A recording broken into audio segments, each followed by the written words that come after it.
Olá pessoal, tudo bem? Professor Ramon Xavier falando, e nessa aula aqui nós vamos falar sobre dízmas periódicas. Dízmas periódicas. Então, o que é uma dízima periódica? A gente vai ver o seguinte, inclusive nessa aula aqui nós vamos usar a calculadora, então você pode usar aí a sua calculadora. Não precisa ser uma dessa daqui, tá? Pode ser uma mais simples, que já vai ser suficiente.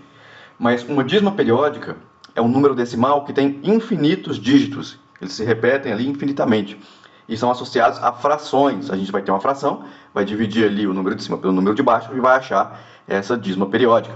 Então eu tenho aqui alguns exemplos. Ó. Eu tenho 2 sobre 3, 4 sobre 13 e 31 sobre 33. Quando eu divido 2 por 3, ó, vamos usar a calculadora. 2 dividido por 3. Nós temos aí o resultado 0,66666 e assim por diante. Então a gente tem 0,6666 e assim, e no final a gente coloca esses 3 pontinhos que são as reticências, que significa que esse 6 vai continuar se repetindo infinitamente. Então sempre que eu tiver uma dízima periódica, vai aparecer aqui ó, esses 3 pontinhos. Ou pode aparecer uma outra notação que eu vou mostrar para vocês aqui. Então nós temos que o 2 sobre 3, quando é dividido 2 por 3, o resultado é 0,6666666. O 6 se repete infinitamente, aí não dá para escrever infinitamente o número 6, por isso há reticências. E aí nós vamos perceber que esse número decimal aqui, ó, 0,66666, indefinidamente, é uma dízima periódica. Se é uma dízima periódica, então ela tem que ter um período. E o período da dízima periódica está dado aqui pra gente. Ó. O período são os números que se repetem. Ó. Então, se a gente olhar aqui, está repetindo só o 6 indefinidamente. Então, o período aqui, ó, dessa dízima periódica, período vai ser o número 6. 6 é o período dessa dízima periódica. 2 sobre 3, que é igual a 66666. Então, nós temos aqui o número decimal e a fração que está associada a ele. Vamos ver agora o 4 sobre 13. Ó. Pega a sua calculadora e divide 4 por 13. O resultado está sendo 0,307692. E tá vendo aqui, ó, 307, que repetiu já a primeira parte, é que nem aparece o período todo. Mas olha só, 307692. Aí depois, 307, aí vai repetir. 307692, ele vai ficar repetindo infinitamente. Esse período aqui, ele é grande, ele é maior um pouquinho. Então vamos anotar ele aqui, ó. Fica, aí eu repetiria esse termo todo. 307692, aí 307692, 307692, infinitamente. Mas como esse período aqui é muito grande, eu posso colocar reticências aqui, mas se eu colocar reticências, a gente pode não saber qual é a parte que está se repetindo sempre. Porque pode ser só o número 2, pode ser só o 92. Então eu tenho que identificar todo o período aqui. Então eu vou fazer assim, ó, uma linha em cima desse pedaço aqui. Ó. Então 0,307692 e a linha está em cima do 307692. Isso significa que vai se repetir infinitamente essa sequência de números. Ó, 307692. Então aqui o período ó, vai ser 307692. Tudo bem? Então a gente identificou o período aqui, colocando a linha em cima de todos os dígitos que fazem parte dele. Quando está assim, ó, 66666, a gente consegue identificar o que está repetindo. Agora aqui, como é um período mais longo, a gente identifica também colocando a barra em cima. Quando eu coloco a barra em cima, não preciso escrever reticências, tá bom? Vamos ver aqui agora o 31 sobre 33. Ó. Como é que vai ficar isso? 31 sobre 33, ou dividido. Aqui, ó, a gente tem que 31 dividido por 33 fica 93, 93, 93, 93 infinitamente. Então o resultado aqui vai ser 0,93, 93. Aqui eu já posso colocar as reticências. Tá vendo que eu repeti o período duas vezes, 93, 93? Quando eu coloco as reticências, então vai continuar repetindo, 93, 93 e assim por diante. Nesse caso aqui, período é 93. Então a gente tem aí esses tipos de dízima periódica e essas diferenças. Ó. Aqui o período tinha só um dígito. Então a gente colocou reticências, período de um dígito só. Aqui o período tinha 1, 2, 3, 4, 5, 6 dígitos, período grande. Então a gente identificou de uma maneira diferente, colocando a barra em cima do período, identificou ele aqui. E o 31 sobre 33 tinha um período de 2 dígitos, que não é nem grande, mas também não é tão pequeno assim. Então a gente identificou com reticências e colocou o período aqui. Mas observa que essas dízimas periódicas aqui ó, estão sempre começando com zero. Não necessariamente todas as dízimas periódicas vão começar com zero. Pode começar com um número que não é zero. E aí a dízima periódica vai ter um período e uma parte não periódica também. Ó.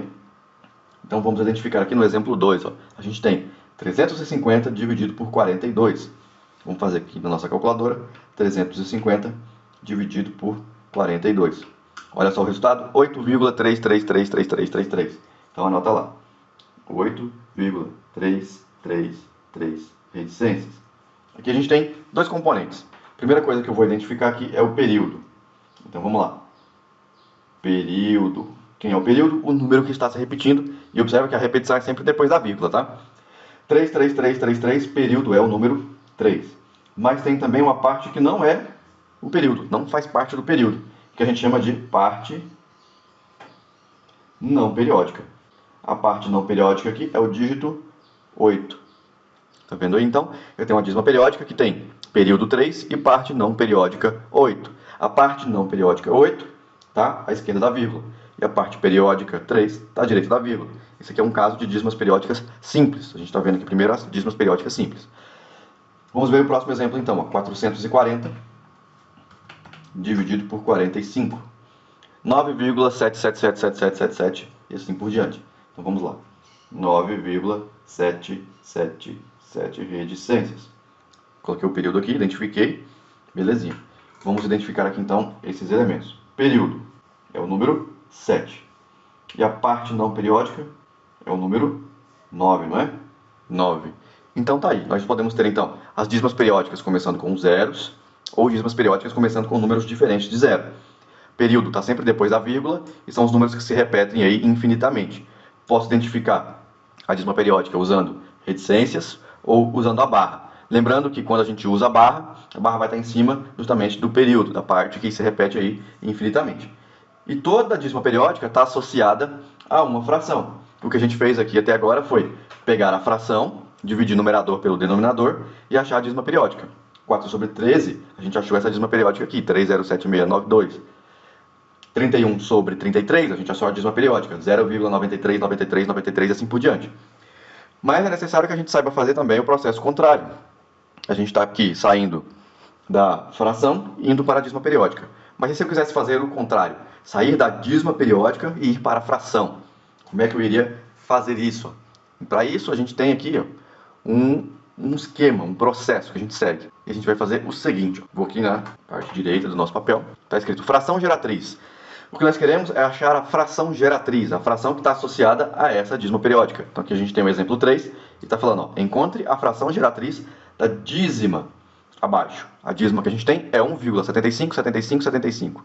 Qual é a fração que está associada a essa dízima periódica aqui? 1,7575. É isso que nós queremos saber, é isso que eu vou mostrar para vocês agora, num passo a passo. Então, a primeira coisa que a gente tem que fazer aqui é identificar o período dessa dízima periódica. Observando aqui a repetição, ó, a gente identifica que o período é 75. Então, vou identificar ele aqui. Ó. Período é o número 75. Ótimo. Depois, o que eu vou fazer? Eu vou subtrair o número formado pelo período, junto com a parte não periódica, pela parte não periódica, sem a vírgula.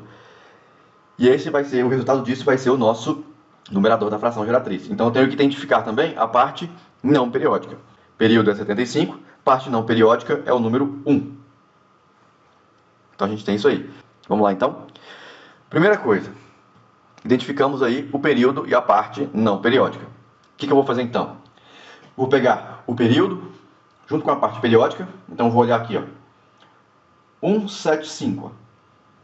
A primeira vez que o período aparece aqui, ó, é nesse 75 aqui. Então vou pegar tudo até a primeira repetição, 75. 175. Sem a vírgula. Então vamos lá. 175 sem a vírgula. Aí eu vou subtrair, colocar menos, a parte não periódica, que é o número 1. Quem é esse número aqui, ó? 175. É a parte não periódica, mais o período, junto com o período, tá? Não é uma adição. Eu estou juntando para formar o número 175. Então é parte não periódica, junto com o período, sem a vírgula. Então ficou 175. 175 menos 1 dá 174. O que eu vou fazer com esse 174 aqui, ó? 174 vai ser o numerador da nossa fração. Então vou colocar aqui, ó. 174 sobre a barrinha. E o que eu vou colocar aqui embaixo, ó? Eu vou fazer o seguinte, eu tenho que contar quantos dígitos tem o período. O período, tá, ele se repete infinitamente, mas quantos dígitos tem na repetição? Ó? Tem 7 e 5. 1, 2. Tem 2 dígitos, então, na repetição. Então eu vou colocar aqui embaixo, ó, um 9 para cada dígito da repetição. Tem 2 dígitos, então aqui fica 9, 9.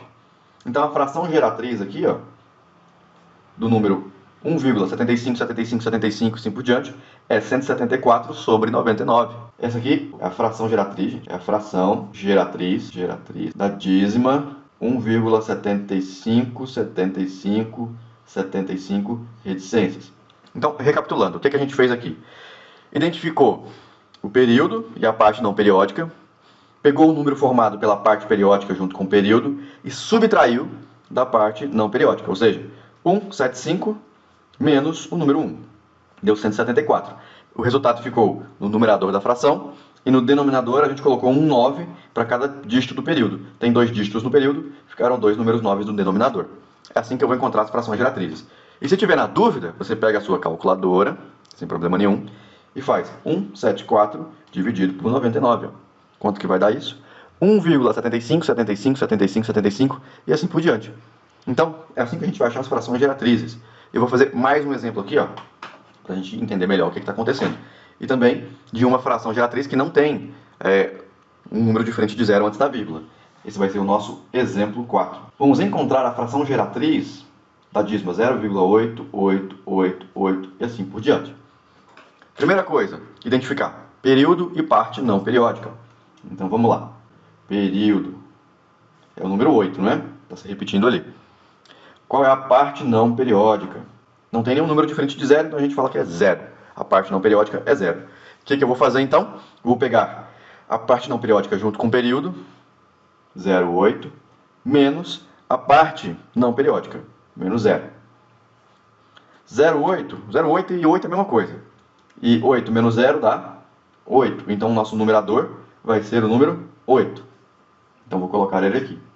Sobre. Agora eu vou colocar no denominador o número 9, repetido tantas vezes quanto a quantidade de dígitos do meu período. Meu período tem só o dígito 8. Então só tem um dígito no período. Então aqui embaixo vai aparecer somente o número 9. Então ficou 8 sobre 9. Ah, será que é essa aqui mesmo? Não tenho certeza. Vamos pegar a calculadora e olhar. 8 sobre 9 é igual a 0,88888 e assim por diante. Então esse aqui, ó, é o processo de encontrar a fração geratriz de uma dízima periódica. Então agora a gente já sabe o processo de ir e voltar trabalhando com as dízimas periódicas. A gente já sabe o que é uma dízima periódica, e sempre tem uma fração associada a ela. A gente aprendeu aqui a identificar o período, e também o período e a parte não periódica. E também aprendeu a utilizar aqui o método prático para achar a fração geratriz de uma dízima periódica.